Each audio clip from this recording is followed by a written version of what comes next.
Under the privatisation of British Rail in 1994, the ownership and maintenance of the UK railway network's infrastructure, including stations, signalling, tracks, tunnels and bridges, was handed over to Railtrack, a private company that based its income on levies charged to train operators for track access and the lease income it received for stations and depots.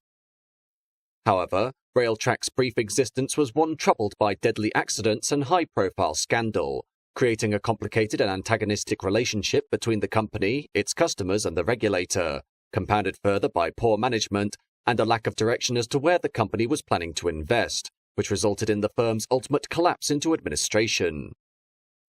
Since its nationalisation in 1948, British Railways, later British Rail, had been changed drastically several times, but in most cases the results only served to create a more inefficient network with much less traffic and trackage. Some of these schemes would include the ill-fated Modernisation Plan of 1955 and the highly controversial Advanced Passenger Train of the 1970s and 80s, both of which failed to introduce the necessary change to ensure the railways would remain competitive with cars and domestic airliners. In 1979, a new government was formed under Conservative Prime Minister Margaret Thatcher, who demanded that the dozens of industries that had been nationalised under the preceding Labour governments be sold off as private ventures, including the sale of the nationalised car maker British Leyland in 1988 and national airline British Airways in 1987. When the government's eye turned to the railways, the system was now far smaller than it had been upon nationalisation in 1948, thanks primarily to significant cuts in the trackage under what was known as the Beeching Acts. But despite pruning large swathes of the network, and in the process denying many large towns direct rail access, the cost being borne by the taxpayer in order to keep British Rail afloat was still one of the biggest deficits to the state. While sectorisation in 1982, which changed the previous geographical region system into 4 largely autonomous shadow firms, Intercity, Network Southeast, Regional Railways, which included ScotRail, and Trainload Freight, helped to improve cash flow and efficiency, intentions for full privatisation of British Rail had been discussed as early as 1985. Much of what would inform the proposed privatisation of BR came from observations of Sweden's railway privatisation scheme that was completed in 1988 and saw the Swedish state railways become the Swedish Rail Administration, which oversaw infrastructure maintenance, and SJ, which operated the trains themselves. In 1991, the improvements illustrated by the Swedish railways gave the European Union the incentive to issue Directive 91/440, which required that all EU member states split the management of railway infrastructure from the operation of rail services, the intention being that the track operator would charge the train operator, or any private open-access train operators wishing to start services, a transparent fee to run its trains over the network. By the time John Major replaced Margaret Thatcher as Prime Minister in late 1990, British Rail was one of the only remaining state-owned industries, Thatcher having been sceptical about full privatisation, despite the encouragement of Transport Secretary Cecil Parkinson. But upon his rise to the premiership, Major committed to privatisation of the railways in order to help him secure votes in the 1992 general election. With his subsequent victory, the Railways Act of 1993 was drafted, which proposed the creation of 7 passenger rail franchises, later to be increased to 25, which could be bid for by private firms, and the separation of rail infrastructure management from train operation through the formation of a dedicated private contractor. With the Act given royal assent in November 1993, operation of rail infrastructure was separated out to the newly created Railtrack Company on April 1, 1994, its responsibilities including track work, signalling, and freeholds on stations, operational land, and other railway buildings and structures, employing 11,000 people, of whom 6,000 were signalmen and supervisory staff. Broken up into 7 geographical regions, Railtrack owned and managed the vast majority of the track, signalling and other infrastructure of Britain's railways, with train operators being granted access rights to the track through levies, while Railtrack also coordinated train movements through central timetabling, train planning and signalling, as well as the safety of the operational network.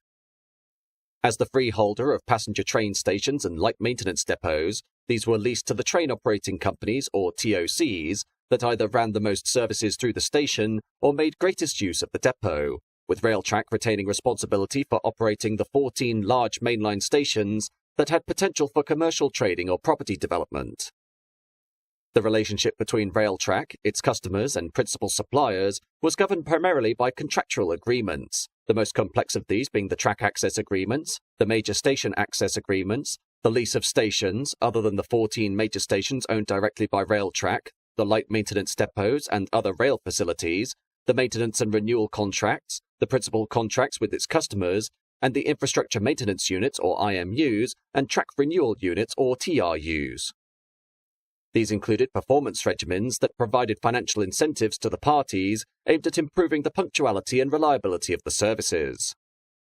Following the drafting of the Railways Act in October 1992, priority by the government was for train services to be sold to the private sector in order to allow for franchise competition to begin, while notions as to the sale of Railtrack to the private sector were debated for over 3 years, with the Secretary of State for Transport, Sir George Young, eventually declaring in October 1995 that the firm would be floated on the stock market from April 15, 1996.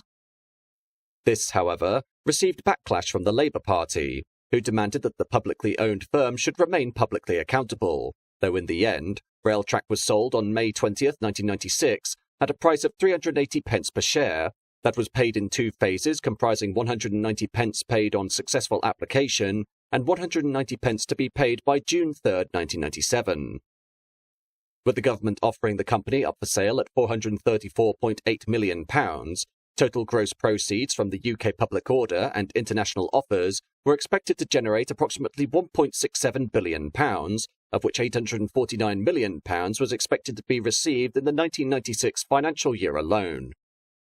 In response to the sale, the National Audit Office, or NAO, published a report that stated the government could have raised much more money by selling the company in a series of tranches, as had been the practice with other nationalised industries, with a calculated sale of at least £600 million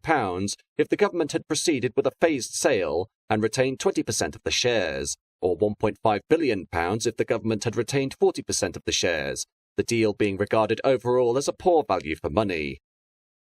Now free from the government, Railtrack was left to fund the maintenance of and investment in the rail infrastructure, including tracks and stations, with Condition 7 of Railtrack's licence stating that its purpose was to secure the maintenance of the network, the renewal and replacement of the network, and the improvement, enhancement and development of the network. Of the firm's expenditure, maintenance and renewal of the track work accounted for more than half of Railtrack's spending, with improper maintenance creating the risk of serious delays and cancellations to trains, a poor or potentially unsafe service to rail users and workers, and increased costs in the future to make good deterioration in the condition of the assets. The Office of the Rail Regulator, or ORR, meanwhile, was responsible for ensuring that Railtrack maintained and renewed the network properly, and for ensuring the regulatory regime provided appropriate incentives for Railtrack to do so. At the time of its privatisation, the only commercial incentives for Railtrack to improve its performance were provided by contracts between Railtrack and the TOCs, approved by the ORR in 1995, which provided Railtrack with bonuses or penalties depending on its performance in avoiding delays, with the anticipated financial effect being considered broadly neutral. In reality, Railtrack benefited from bonuses during most years, as, until the late 1990s, they were responsible for fewer delays than in the 1995 to 1996 fiscal year, though it wouldn't be until September 1997 that the ORR would require Railtrack to set targets for reducing delays. Following this, the firm was only able to secure a 2% reduction in delays against an ORR target of 7.5% for the 1998 to 1999 fiscal year, the regulator demanding a further 7.5% reduction for the following fiscal year, or face a fine of £4 million for every percentage point by which it fell short of the target, which, upon Railtrack's failure to meet the target by 2.6% in May 2000, incurred a £10.8 million fine. Prior to this, the ORR had commissioned in 1999 the consultants Booz Allen Hamilton to review all aspects of Railtrack's performance between 1995 and 2001, as part of the periodic review, the resulting report being very critical of the lack of investment by Railtrack and finding that the company was falling far short of meeting its performance targets. Track renewals averaged around 1.3% a year between 1995 and 2001 against a target of 3%, and in terms of overall maintenance, Railtrack's physical activity in renewing assets had been considered below expectations. In April 2001, an investigation by the National Audit Office reported that although Railtrack was spending approximately £1.7 billion on maintenance and renewals, the ORR was not able to monitor the incentive regime because of inadequate information, and recommended that the ORR give greater clarity on how it would assess Railtrack's progress and secure a better picture of the network's assets.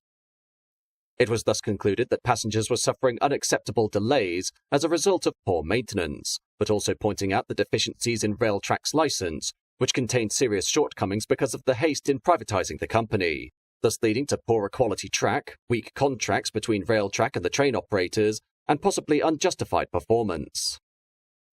The hiring out of work by Railtrack to contractors was perhaps their most egregious flaw, as the use of said contractors was pivotal in 3 fatal train crashes that occurred within 4 years: the Ladbroke Grove crash of October 5, 1999, the Hatfield crash of October 17, 2000, and the Potters Bar crash of May 10, 2002. The Ladbroke Grove crash occurred when a Thames Trains Class 165 turbo unit overran a red signal as it left London Paddington and collided head-on with an approaching First Great Western high-speed train that killed 31 people. The cause of the accident was found to be in part due to the poor positioning of signal Sierra November 109, which, since its installation in 1994, had suffered 8 SPAD or signal passed at danger incidents due to it being in a location that wasn't easily visible, and while this had been reported to Railtrack on numerous occasions by the train operators, nothing had been done to remedy this problem. The Hatfield crash, meanwhile, occurred just over a year later near Hatfield Station north of London, when a Leeds-bound GNER Class 91 and Mark IV set derailed, striking overhead gantries that crumpled the buffet car and caused the death of 4 people. The cause of the accident was due to fatigued rail, which, while known to Railtrack, had not been replaced due to a lack of experience among the contractors who had been hired to undertake track work. The final accident, the Potters Bar crash, involved the West Anglia Great Northern Class 365, which, when travelling between London King's Cross and King's Lynn, derailed at 97 miles an hour when a set of faulty points, the maintenance of which had been contracted to Jarvis plc, changed beneath the 3rd and 4th coach of the unit. The result was the 4th carriage being sent hurtling sideways onto the platforms at Potters Bar station, and in the process killed 7 people, the potential for stopping the accident having been missed, when a Railtrack engineer sent to investigate a faulty rough-riding set of points by drivers was directed to the wrong location.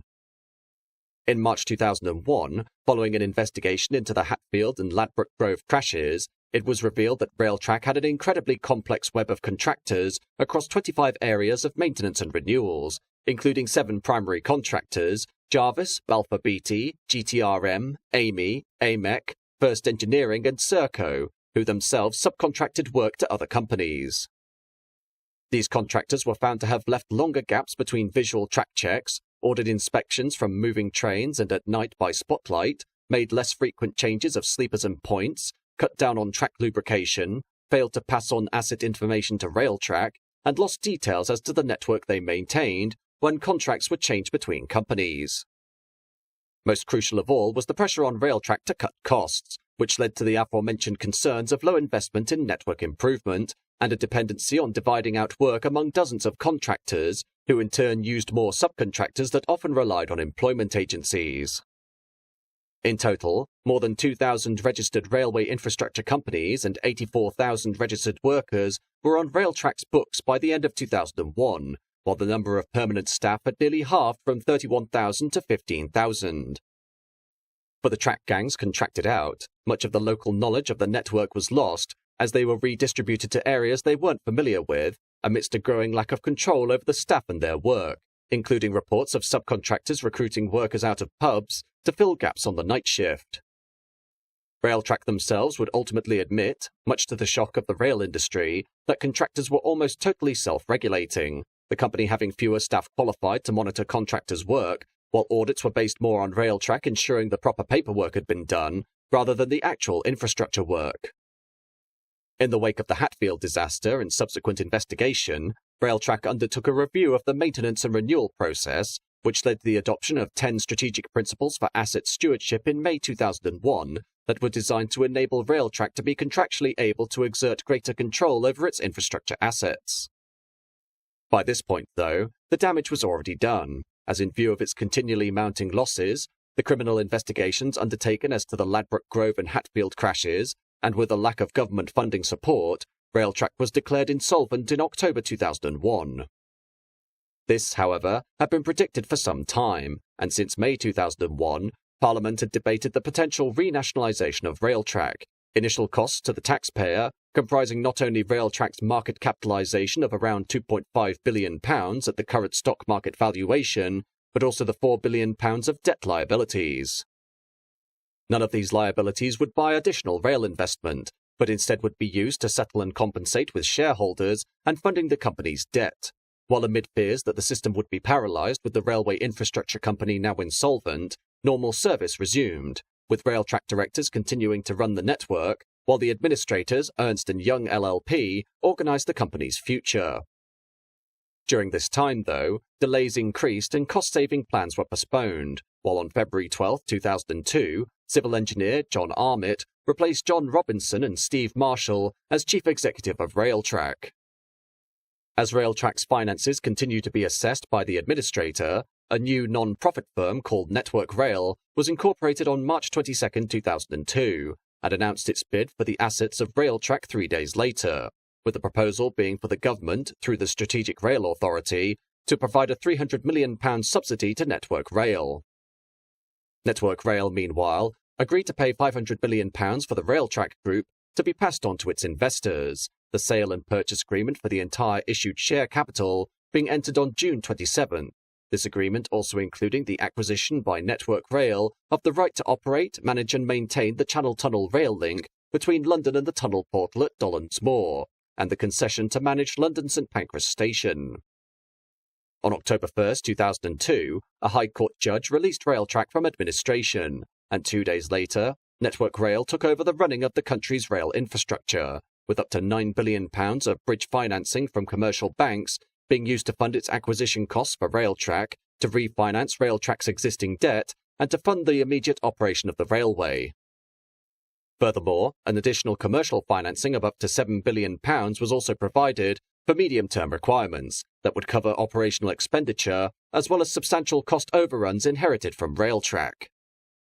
With the establishment of Network Rail as the infrastructure operator for the UK railway system, it initially began a long period of addressing the principal challenges of improving asset condition, reducing unit costs and tackling delay, while also ensuring that confidence in the safety and efficiency of train travel was reaffirmed with passengers who had now become highly sceptical in the wake of accidents like Ladbroke Grove, Hatfield and Potters Bar.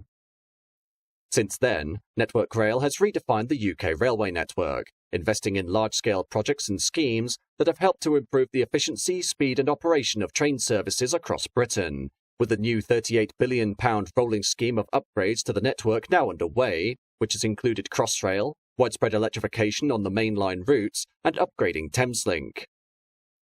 As for Railtrack, the legacy of the private rail infrastructure operator was a difficult one for both Network Rail and the train operators to distance themselves from, and its 8-year tenure as provider of maintenance and investment in the British railway network has now been considered perhaps the darkest chapter in the UK rail industry, as the entire system faced the possibility of complete collapse.